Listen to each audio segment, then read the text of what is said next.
Баршаңызға сәлем, мың бір кеңес каналында рукколаның адам денсаулығына пайдасы жөнінде айтатын боламыз. Руккола қырыққабат тұқымдасына жататын шөп. Пісіру кезінде бұл шөп негізінен салаттарда, сондай-ақ ет тағамдарына арналған дәмдеуіштерде қолданылады. Өйткені оның дәмі өте бай және өткір. Руккола бұл қыша, хош иісі бар және бай дәрумендік құрамы бар кең таралған өсімдік. Құрамында В, С, Е дәрумендері, бета-каротин және К дәрумені бар. Сондықтан жараларды емдеу үшін қажет. Сонымен қатар, руккола құрамында темір, марганец, фосфор, мыс сияқты минералдар бар. Бұл шөп диуретикалық, қақырық түсіретін әсерге ие, сондай-ақ емізетін әйелдердің лактациясын ынталандыру үшін қолданылады. Руккола гемоглобин деңгейін жоғарылатады, сондықтан оны темір тапшылығы анемиясын емдеуге қосымша ретінде қолдануға болады. 100 грамм руккола құрамында К витаминінің күнделікті қажеттілігі бар. Сондай-ақ руккола ас қорытуды жақсартады, гастрит пен асқазан жарасын емдеуге қолданылады. Оны құрайтын заттардың арқасында организмнің түрлі инфекциялар мен суыққа төзімділігі жоғарылайды. Қандағы қант деңгейі сәл төмендейді, сондықтан қант диабетімен ауыратын адамдарға пайдалы. Халықтық медицинада руккола қатерлі ісіктің дамуын болдырмау, гипертония мен және веноздық жеткіліксіздікпен күресу құралы ретінде қолданылады. Руккола аз калориялы және метаболизмді ынталандырады, сондықтан бұл диета ұстайтын адамдарға керемет көмекші. Оның құрамында жеткілікті мөлшерде талшық бар және соның арқасында қанықтылық сезімі пайда болады. Өйткені ол дәрумендер мен минералдарға бай болғандықтан өнімділікті күні бойы сақтауға көмектеседі. Руккола салатқа қышқыл дәм беретін және адам денсаулығына пайдалы жапырақты жасыл өсімдік.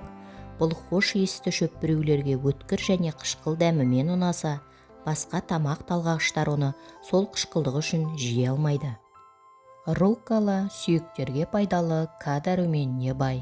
К дәрумені кальцийден күштірек және басқа микроэлементтерге қарағанда сүйек тінінің тығыздығын сақтауға пайдалырақ. Сондай-ақ К дәрумені кальцийдің жақсы сіңуіне, бұлшықеттердің қалпына келуіне және жаралардың жылдам жазылуына ықпал етеді. Ол иммунды жүйені жақсартады. Руккола жалпы денсаулықты жақсартатын дәрумендер мен минералдарға өте бай. Ондағы ең күшті дәруменнің бірі С дәрумені. Бұл дәрумен иммунды жүйені қатайтуға көмектеседі және ағзадағы дұрыс тепе-теңдікті іштей қалыпта ұстайды. Руккола сондай-ақ зат алмасу мен ас қорытуға жағымды әсер етеді. Оның құрамында зат алмасу жұмысын жақсартуға ықпал ететін В тобы дәрумендерінің бар болуы.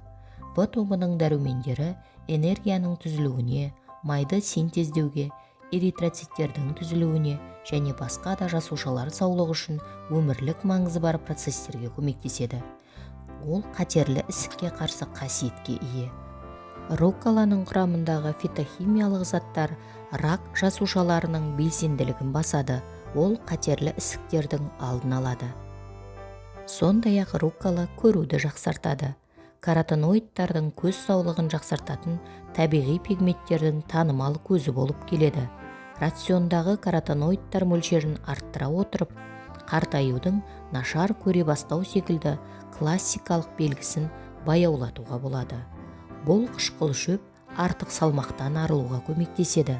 Руккола арықтағысы келетін қыздардың көмекшісі. Басқа шөптер зат алмасуға руккола секілді осыншалықты жағымды әсер ете алмайды. Ол жалпы ағзаға сергітуші әсер береді. Оны нағыз табиғи энергетик десе де болады. Рукколаның құрамында эфир майлары мен флавоноидтар көп. Бұл аллергиялық реакцияның даму қаупін едәуір арттырады. Сондай-ақ жүкті және емізетін аналарға сақ болу керек. Мұндай дәрілік қасиеттердің саны рукколаның бай құрамына байланысты. Оның құрамында қатерлі ісіктер мен басқа да ауыр аурулардың дамуына жол бермейтін флавоноидтар мен алкалоидтар ғана емес, сонымен қатар көптеген дәрумендер мен минералдар бар. Атап айтсақ, кальций, калий, йод, темір, магний, стероидтер, сірке және алма қышқылы, қыша майы, С және В тобындағы дәрумендер. Рукколаның өсу кезеңі өте қысқа, 25-тен 35 күнге дейін. Осы кезеңнен кейін жапырақтары тым қатты болып, адам жеуге жарамсыз болып қалады. Піскенге дейін жапырақтың ұзындығы шамамен 10 сантиметрге жетеді.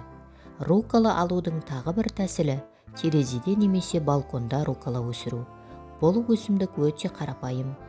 Ерекше жағдайлар мен күрделі күтімді қажет етпейді. Жасыл шөптер 18-20 градус температурада өседі. Оны жақсы суару керек және піскен жапырақтарды уақытында кесіп тастап отыру керек.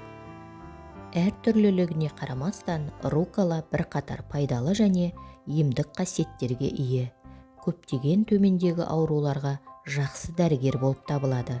Асқазан немесе ішек жараларына, қатерлі ісікке бейімділікке, бүйрек пен қуықтың кейбір ауруларына, тері аурулары мен гематомаларда, иммунитеттің төмендеуінде, анемияда, йод жетіспеушілігінде, дәрумен жетіспеушілігінде.